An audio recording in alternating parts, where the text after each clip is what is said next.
कलाकार की कोनो जात ना हो। हमने के दुनिया में लाठी वाला कौन गाना बोले वाली है?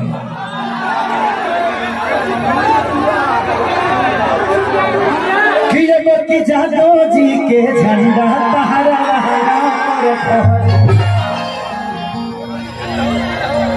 किया जो होई बरियारी चाहे होई मारा मारी। बढ़ाओ ना आ जाए।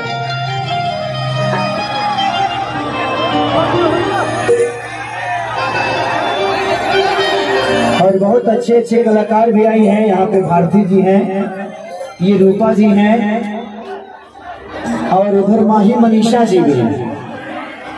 माही मनीषा को आप जानते भी होंगे, इनके बहुत सारे गाने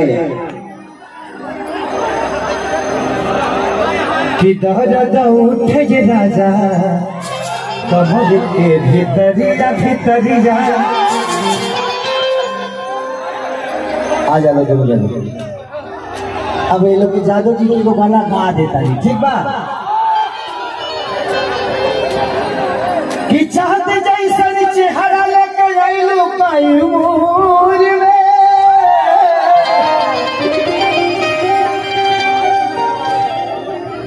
लहंगा लसरा जाई हे जानता हर धूर में।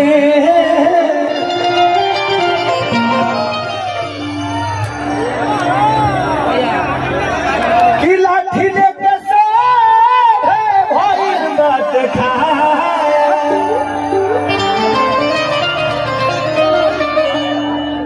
अरे खोटा से खोद दी है गतरा के झूल में।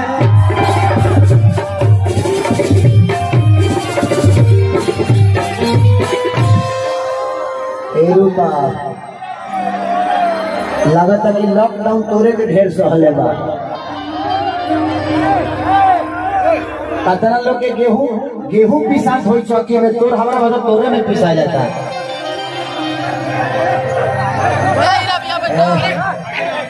जगदेव लाठी उधर मैंने तू लाठिया लेके तबे मुझे भी तू आई होगा। बड़ी छुड़ो ना रे बना रहा रे।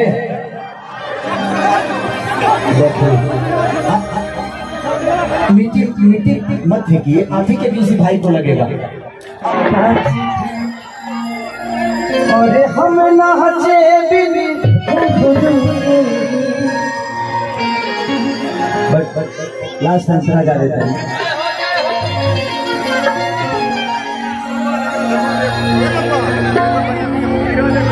कि बबुआ के सारी जाए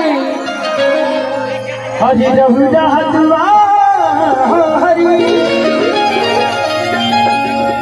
कि बबुआ के सारी जाए रहुदा हरी।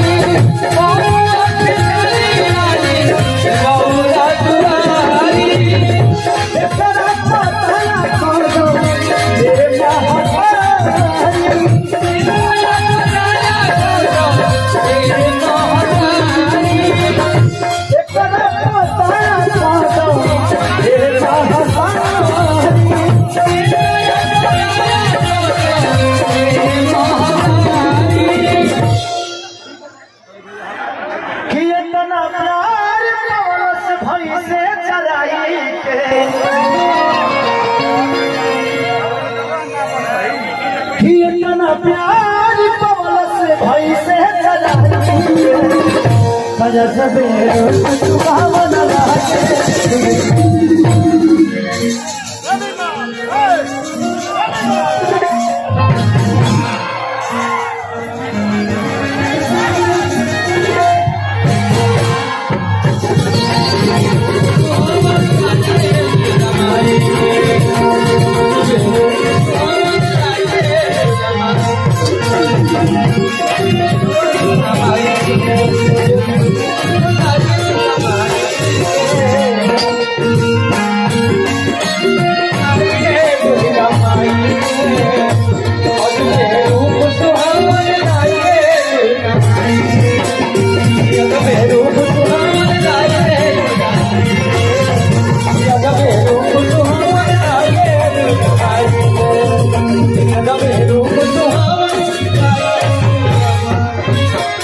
हमारे से देसी फ्रस्ट्रेशन में तो राजन भाई बैठे कल रात से बढ़े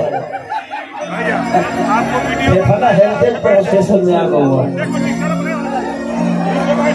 अभी जब होली बाजी गड्ढा सहारा बाजी का तो चलता हूँ वही बोले लगा काम कि ये बबुआ खुशी के जई है सहारा बाजी का तो चलता हूँ वही बोले लगा काम कि ये बबुआ खुशी के जई है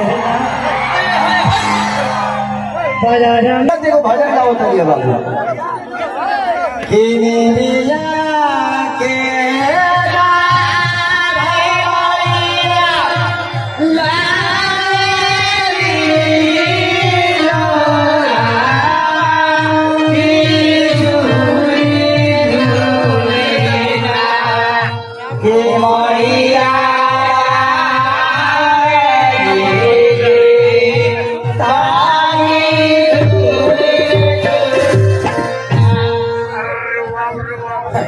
लेकिन आजकल के लड़के जींस पैंट पहन लेते रही टी शर्ट पहन लेते रही एगो ट्रैक्टर के ढेर खनी सैंडल लगा लेते रही थारी सजा लेते रही आजादी कहते से हेलो दुर्गा माँ ये तुम हो भाई हम यहाँ पूजा हो रही है अगाउट I love you two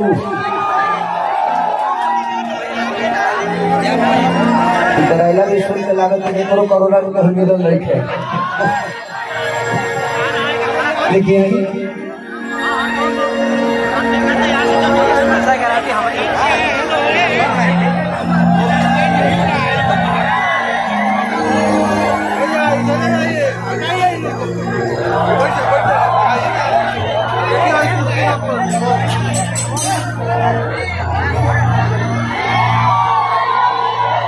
actually बात इस कि हम चारों बगल जाए तबे लोग से मिल पाए तो इन्हें रही तो इन्हें के लोग हाला मत करिए इन्हें रही तो इन्हें के लोग हाला मत करिए हम सबके साथ बराबर बराबर पाए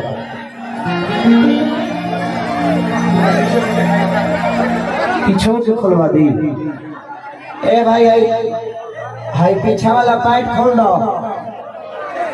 अब लेकिन ढेर बड़के का चाचा पाइप बहुत बड़का बाबू खोले में बड़ा दिक्कत कर नहीं पूरा ठीक हो ना कवर बाबू ना खोल पाए खुले में दिक्कत हुई जगह बा वहीं चले जगह करब 2-4 घंटा के काम बने हाँ अब एक कभी कहाँ खोल जाइए